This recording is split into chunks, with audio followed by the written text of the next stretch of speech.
Archers, this week's tip, use the Force. No, we're not training Jedi here at High Power Archery. But, since I work with a lot of kids, and I know I always say that, but I do, I found that the easy way to explain this is to relate to something that they already know. And since everyone's seen Star Wars, you'll know about the light side of the Force and the dark side of the Force. You get my drift. Here's where we're going with this. Real simple.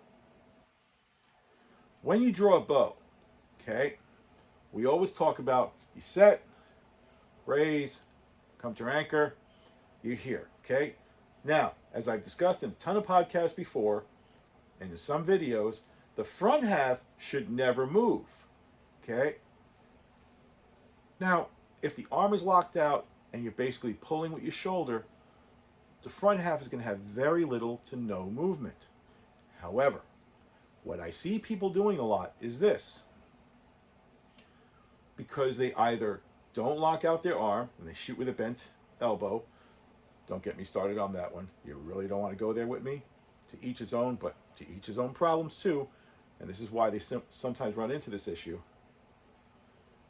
Arm's not locked out, or they're applying a whole bunch of force. Remember what I said? Don't do this push-pull thing. They're applying a whole bunch of force over here because they're not going bone-on-bone contact.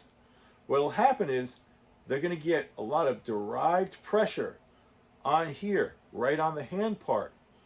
And what happens is when you release, okay, even if you're using a perfect shoulder-driven release, instead of just doing this and pulling out like I said you shouldn't do, what's going to happen is the minute that the pressure is released, this arm is going to fly wherever it wants to go. So if you're applying force forward and you're a little bit off balance, it's going to go like this. Or if you're trying to do this with keeping just muscle support over here, chances are when you release, it's going to go like this. It's going to direct all the motion of the bow in the weakest point of where that hand is being held. So if the hand is held and it's all locked out, hand is relaxed, when you fire, it basically stays the same. It doesn't go anywhere because we're only moving the back half. The back half of the machine is the only part that makes any motion. But if the front half is moving, you're going to wind up with differences in your trajectory for where your impact points are. So all that means, you put pressure here. When you let go and the pressure is allowed to go free, it's going to fly like this, or your front's going to fly like this.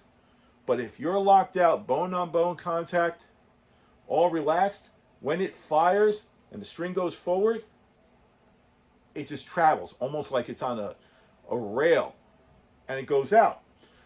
Now the first thing people are going to say, and I know you're thinking this because YouTube is such a wonderful place. Well, whenever I see the pros do it, I see them explode on the shot. They'll be aiming like this and boom, they just go like that.